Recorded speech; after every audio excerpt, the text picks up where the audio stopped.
ಆಚಾರ್ಯ ಶ್ರೀ ಭಗವತ್ ಉಮಾಸ್ವಾಮಿ ವಿರಚಿತ ತತ್ವಾರ್ಥ ಸೂತ್ರ. ಮೋಕ್ಷಮಾರ್ಗಸ್ಯ ನೇತಾರಂ ಭಿತ್ತಾರಂ ಕರ್ಮಭೂಮೃತಾಂ ಜ್ಞಾತಾರಾಂ ಈಶ್ವತತ್ವಾನಾಂ ವಂದೇ ತದುಗುಣಾಲಬ್ಧಯೇ ವಂದೇ ತದುಗುಣಾಲಬ್ಧಯೇ ವಂದೇ ತದುಗುಣಾಲಬ್ಧಯೇ. पंचपरमेष्टि भगवान की जय हो. आचार्य उमास्वामी महाराज की जय हो. जिनवाणी माता की जय हो. अहिंसा परमो धर्म की जय हो. ನಾವು ಹಿಂದಿನ ಸಂಚಿಕೆಯಲ್ಲಿ ವೈಮಾನಿಕ ದೇವತೆಗಳ ಪರಸ್ಪರ ವಿಶೇಷತೆಗಳನ್ನು ತಿಳಿದೆವು.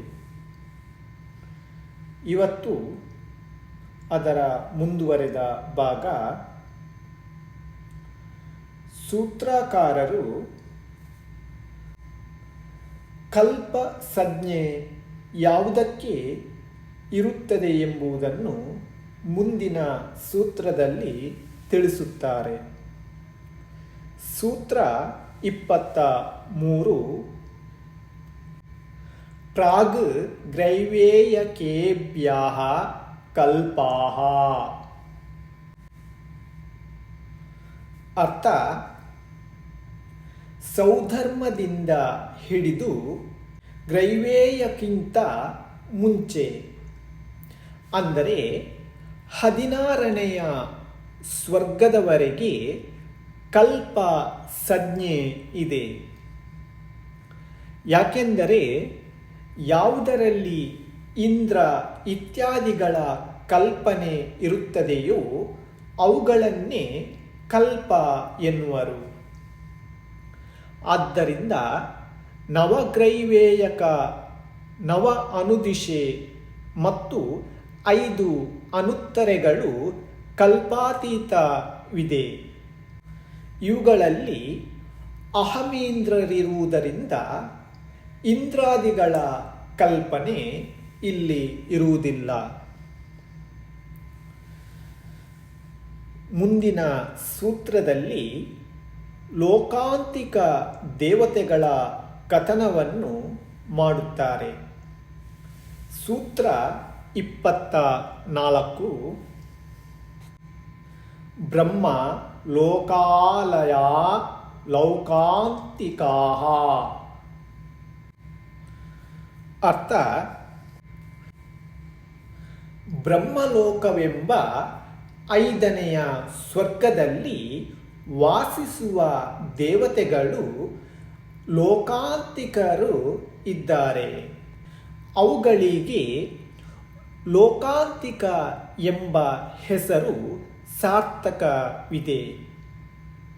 ಯಾಕೆಂದರೆ ಜಿನಲಿಂಗಿಯಾಗಿದ್ದರೆ ಅವರೇ ಗ್ರೈವೇಯಕದವರೆಗೆ ಹೋಗಬಲ್ಲರು. ಹಾಗೂ ಅಭವ್ಯ ಮಿಥ್ಯದೃಷ್ಟಿಯು ಜಿನಲಿಂಗವನ್ನು ಧರಿಸಿ ತಪಸ್ಸಿನ ಪ್ರಭಾವದಿಂದ ಸತ್ತ ಮೇಲೆ ಉಪರಿಮ ಗ್ರೈವೇಯಕದವರೆಗೆ ಹೋಗಬಲ್ಲನು. ಲೋಕ ಎಂದರೆ ಬ್ರಹ್ಮಲೋಕ.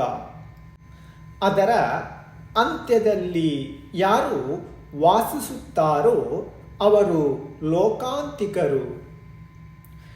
ಯಾವ ವಿಮಾನಗಳಲ್ಲಿ ಲೋಕಾಂತಿಕರು ವಾಸಿಸುತ್ತಾರೆ ಆ ವಿಮಾನಗಳು ಬ್ರಹ್ಮಲೋಕದ ಅಂತ್ಯದಲ್ಲಿ ಇರುತ್ತವೆ. ಅಥವಾ ಲೋಕ ಎಂದರೆ ಸಂಸಾರ. ಅದರ ಅಂತ್ಯ ಯಾರಿಗೆ ಬಂದಿದೆಯೋ ಅವರು ಲೌಕಾಂತಿಕ ದೇವರಿದ್ದಾರೆ. ಏಕೆಂದರೆ ಲೌಕಾಂತಿಕ ದೇವರು ಸತ್ತು ಇನ್ನೊಂದು ಜನ್ಮವನ್ನು ಪಡೆದು ಮೋಕ್ಷವನ್ನು ಪ್ರಾಪ್ತಿ ಮಾಡಿಕೊಳ್ಳುತ್ತಾರೆ. ಸೂತ್ರಕಾರರು ಲೌಕಾಂತಿಕ ದೇವತೆಗಳ ಭೇದಗಳನ್ನು ತಿಳಿಸುತ್ತಾರೆ. ಸೂತ್ರ 25 ಸಾರಸ್ವತ ಆದಿತ್ಯ ವಹುನಿ ಅರುಣ ಗರ್ದತೋಯ ತೂಷಿತ ಅವ್ಯಬಾಧ ಅರಿಷ್ಟಾಹ ಚ. ಅರ್ಥ: ಸಾರಸ್ವತ, ಆದಿತ್ಯ, ವಹುನಿ, ಅರುಣ, ಗರ್ದತೋಯ, ತೂಷಿತ, ಅವ್ಯಬಾಧ ಮತ್ತು ಅರಿಷ್ಟ ಈ 8 ಪ್ರಕಾರದ ಲೌಕಾಂತಿಕ ದೇವರಿದ್ದಾರೆ. ಅವರು ಬ್ರಹ್ಮಲೋಕ, ಸ್ವರ್ಗದ ಪೂರ್ವ, ಉತ್ತರ ಮೊದಲಾದ 8 ದಿಕ್ಕುಗಳಲ್ಲಿ ಕ್ರಮವಾಗಿ ಇರುತ್ತಾರೆ. ಇವರೆಲ್ಲರೂ ಸ್ವತಂತ್ರರಿರುತ್ತಾರೆ. ಯಾವುದೇ ಇಂದ್ರರ ಅಧೀನದಲ್ಲಿರುವುದಿಲ್ಲ. ಎಲ್ಲರೂ ಸಮಾನರಾಗಿರುತ್ತಾರೆ. ಇವರಲ್ಲಿ ಚಿಕ್ಕವರು ದೊಡ್ಡವರು ಎಂಬ ಭೇದ ಇರುವುದಿಲ್ಲ. ವಿಷಯಗಳಿಂದ ವಿರಕ್ತರಿರುವುದರಿಂದ ಇವರನ್ನು ದೇವರ್ಷಿ ಎಂದು ಕರೆಯುವರು. ಅನ್ಯ ದೇವತೆಗಳು ಇವರಿಗೆ ದೊಡ್ಡ ಪ್ರತಿಷ್ಠೆಯನ್ನು ಮಾಡುತ್ತಾರೆ. ಇವರು 14 ಪೂರ್ವದ ಪಾಠಿಕರಾಗಿರುತ್ತಾರೆ ಮತ್ತು ತೀರ್ಥಂಕರ ಜೀವರಿಗೆ ವೈರಾಗ್ಯವಾಗುವ ಪ್ರಸಂಗದಲ್ಲಿ ಅವರಿಗೆ ಪ್ರತಿಬೋಧನೆ ಮಾಡುವ ಉದ್ದೇಶದಿಂದ ಅವರ ಬಳಿ ಇವರು ಬರುತ್ತಾರೆ. ಸೂತ್ರಕಾರರು ಯಾವ ದೇವತೆಗಳು 2 ಮನುಷ್ಯ ಭವಗಳನ್ನು ಧಾರಣೆ ಮಾಡಿ ಮೋಕ್ಷಕ್ಕೆ ಹೋಗುತ್ತಾರೆ ಅವರ ವಿಷಯವನ್ನು ಈಗ ಈ ಸೂತ್ರದಲ್ಲಿ ತಿಳಿಸುತ್ತಾರೆ. ಸೂತ್ರ 26 ವಿಜಯಾದೀಷು ದ್ವಿಚರಮಾಃ. ಅರ್ಥ: ಸೂತ್ರದಲ್ಲಿ ಆದಿ ಶಬ್ದವು ಪ್ರಕಾರವಾಚಿ ಇದೆ. ಹೀಗಾಗಿ ಯಾವ ದೇವತೆಗಳು ಅಹಮೀಂದ್ರರಾಗಿರುವ ಜೊತೆಯಲ್ಲಿ ಜನ್ಮದಿಂದಲೇ ಸಮ್ಯಕ್ ದೃಷ್ಟಿಗಳೇ ಆಗಿರುತ್ತಾರೆ ಅವರುಗಳನ್ನು ಇಲ್ಲಿ ಆದಿ ಶಬ್ದದಿಂದ ಗ್ರಹಣ ಮಾಡಿದ್ದಾರೆ. ಆದ್ದರಿಂದ ವಿಜಯ, ವೈಜಯಂತ, ಜಯಂತ, ಅಪರಾಜಿತ ಮತ್ತು 9 ಅನುದಿಶೆ ವಿಮಾನಗಳ ಅಹಮೇಂದ್ರ ದೇವತೆಗಳು ಮನುಷ್ಯರ 2 ಭವಗಳನ್ನು ಪಡೆದು ಮೋಕ್ಷಕ್ಕೆ ಹೋಗುತ್ತಾರೆ. ಅಂದರೆ ವಿಜಯಾದಿಗಳಿಂದ ಚ್ಯುತರಾಗಿ ಮನುಷ್ಯರಾಗುತ್ತಾರೆ. ನಂತರ ಸಂಯಮ ಧಾರಣೆ ಮಾಡಿ ಪುನಃ ವಿಜಯಾದಿಗಳಲ್ಲಿ ಜನಿಸುತ್ತಾರೆ.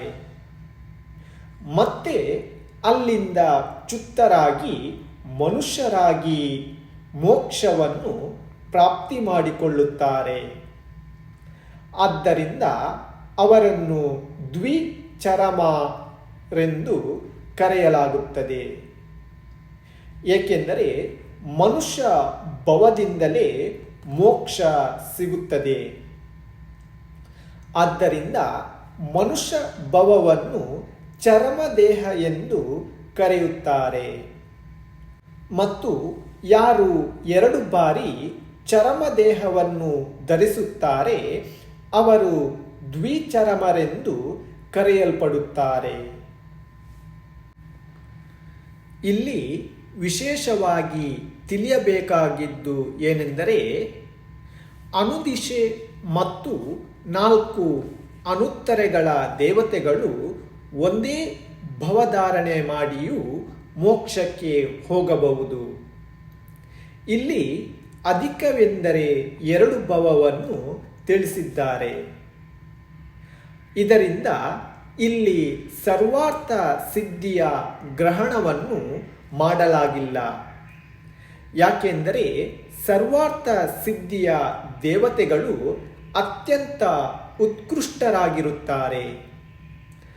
ಆದ್ದರಿಂದಲೇ ಅವರ ವಿಮಾನದ ಹೆಸರು ಸರ್ವಾರ್ಥ ಸಿದ್ಧಿಯು ಸಾರ್ಥಕವಿದೆ. ಅವರು ಒಂದೇ ಭವವನ್ನು ಧಾರಣೆ ಮಾಡಿ ಮೋಕ್ಷಕ್ಕೆ ಹೋಗುತ್ತಾರೆ. ತ್ರಿಲೋಕ ಸಾರದಲ್ಲಿ ಹೇಳಿದ್ದಾರೆ, ಸರ್ವಾರ್ಥ ಸಿದ್ಧಿಯ ದೇವತೆಗಳು ಲೌಕಾಂತಿಕ ದೇವ, ಎಲ್ಲ ದಕ್ಷಿಣೇಂದ್ರರು, ಸೌಧರ್ಮ ಸ್ವರ್ಗದ ಲೋಕಪಾಲ, ಇಂದ್ರಾಣಿ, ಸಚಿ ಇವರೆಲ್ಲರೂ ಒಂದು ಮನುಷ್ಯ ಭವವನ್ನು ಮಾತ್ರ ಧಾರಣೆ ಮಾಡಿ ಮೋಕ್ಷವನ್ನು ಹೋಗುತ್ತಾರೆ. ಸೂತ್ರಕಾರರು ಮುಂದಿನ ಸೂತ್ರಗಳಲ್ಲಿ ದೇವತೆಗಳ ಆಯುಷ್ಯವನ್ನು ತಿಳಿಸುತ್ತಾರೆ. ಇದನ್ನು ಮುಂದಿನ ಸಂಚಿಕೆಯಲ್ಲಿ ಮುಂದುವರಿಸಲಾಗುವುದು.